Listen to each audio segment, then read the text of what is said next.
Party and Society is about the ways that scholars and other observers have imagined the relationship between political parties and society defined here as the people and their organizations, like their social movements and voluntary groups. It's also about the limitations of the ways in which people have already envisioned that relationship. So, for example, the dominant or mainstream approaches to Democratic Party politics are voter-centered, which means that they're not actually about political parties at all. And that seems to me, quite an oversight if you're trying to explain how Democratic Party politics works.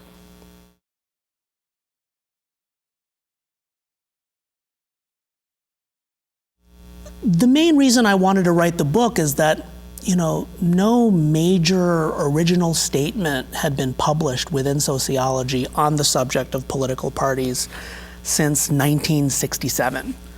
And there's now a new generation of sociologists who really want to examine the ways in which political parties affect social life. And so, I wrote the book for lots of reasons and lots of different groups of people, but really I wanted to write a book for us, for this new generation of people who want to study political parties again.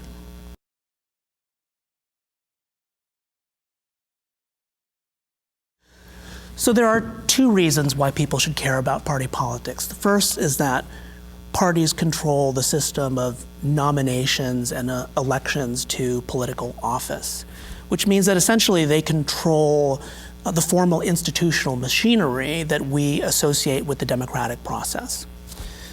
The second reason is that because political parties control the reins of state power, they direct the foreign and domestic policy of their respective communities, which means that, for example, to talk about the rise and fall of the Bush administration or the Blair government is not just about talking about American or British politics. You're also talking about the war on terror. And you're also talking about the Great Recession, the knock-on effects of which are still affecting the lives of millions of people around the world. If you think also about the troubled advent of electoral democracy in places like Iraq or Afghanistan or the former Soviet bloc, if you want to understand the rise of Islamism in the Middle East or the resurgence of socialism in Latin America, you have to understand the role of political parties in all of those processes. And so I think for those two reasons, right, the fact that, they control the formal institutional machinery associated with the democratic process, and because they are at the center of all of the largest and perhaps most painful social transformations of our times, people should care about party politics.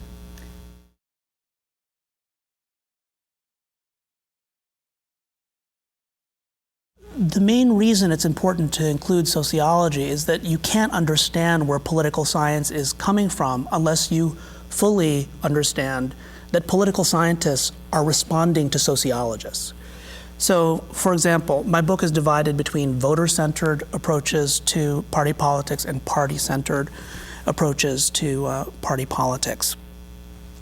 And the voter-centered approaches begin with the first modern voter studies, which were conducted by sociologists at Columbia University. And what they argued is that if you want to know why a voter votes for one party instead of another party, then all you need to do is look at their social background. What ethnicity are they? What class are they from? What religious background are they from? What kind of neighborhood did they grow up in, right? And political science basically bristled at that because it takes the politics out of electoral politics, and they want to insist that other identities or, let's say, voters' issue preferences are more important than people's social background, okay? But you can't really understand, why political scientists bristled and made that argument unless you understand that they're trying to refute what the sociologists argued, okay? Another example from the party-centered tradition is that political scientists who are talking about political parties are in some way or another, directly or indirectly, responding to what I call the oligarchical party approach, which argues that political parties are fundamentally anti-democratic institutions that want to have nothing to do with the people. Well, guess who argued that? Sociologists.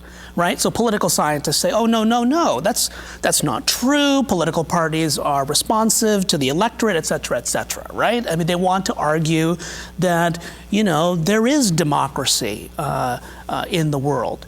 But you won't understand why political scientists are saying that unless you know that the reason why they're saying that is that sociologists say that political parties are anti-democratic.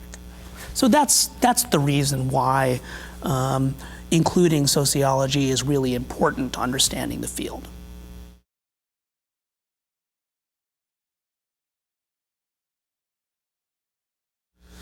Well, there are lots of problems, but I would say there are three really big problems.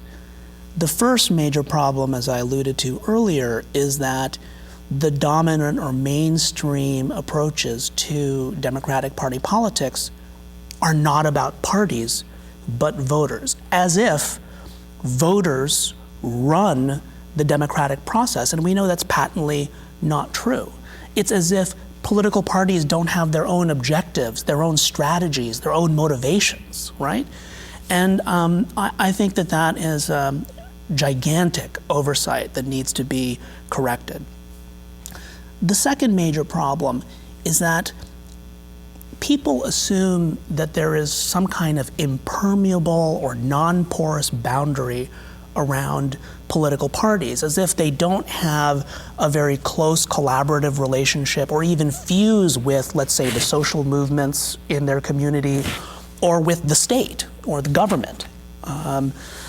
And I think, again, that is simply not borne out by anything that anybody would observe who has two eyes, right? I mean, so I'll just give you an example.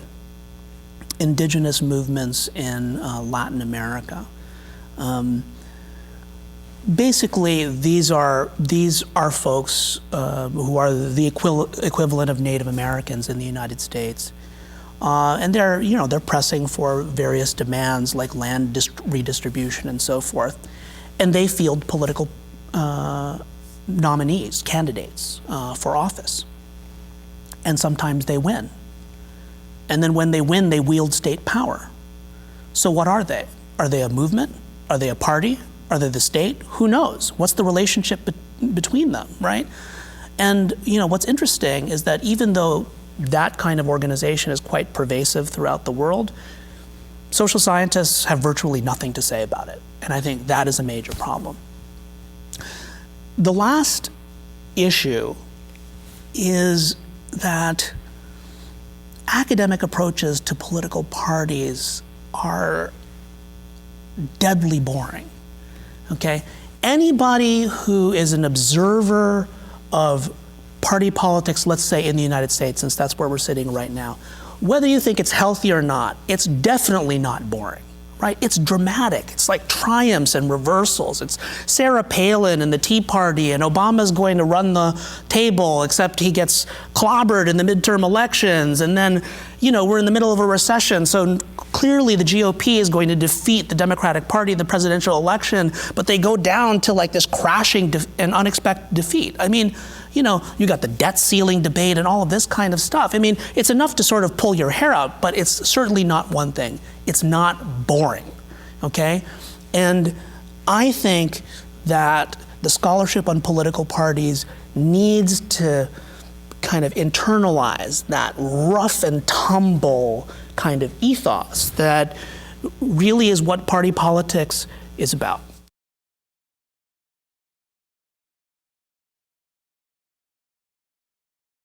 An omnibus party is an organization that exhibits features of parties, social movements, and the state.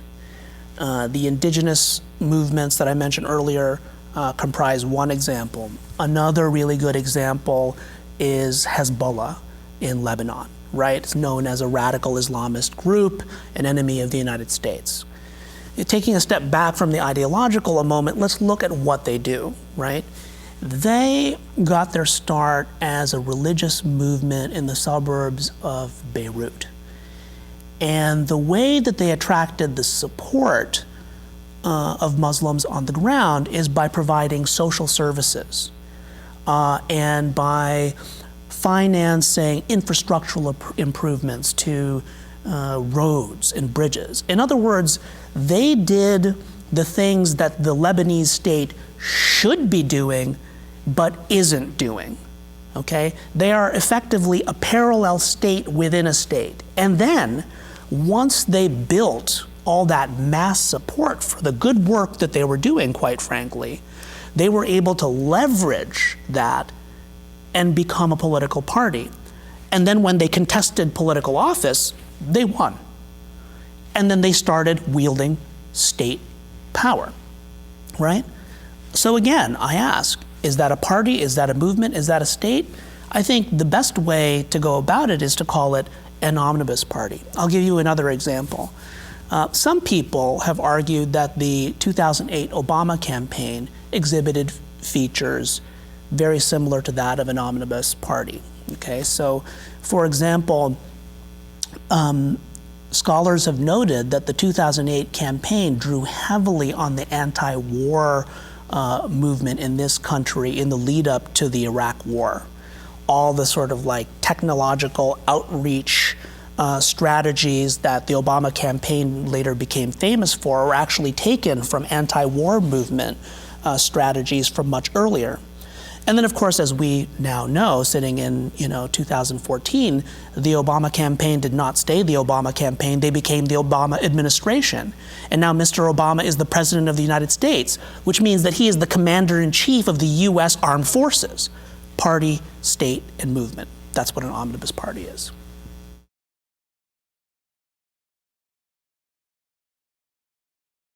The book is for upper-level undergraduates, graduate students, and professors, primarily of sociology and political science, but also for social psychologists and economists who work on party politics.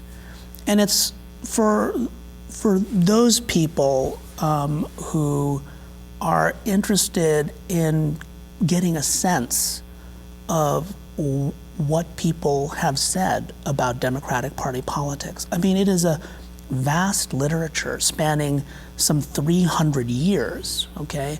I mean, you could fill a whole library with that. And I think my book is essentially for people who who don't want to read through an entire library, but want to read about the best and foundational ideas in this field of inquiry and have a better sense than they ever had before about what people have said.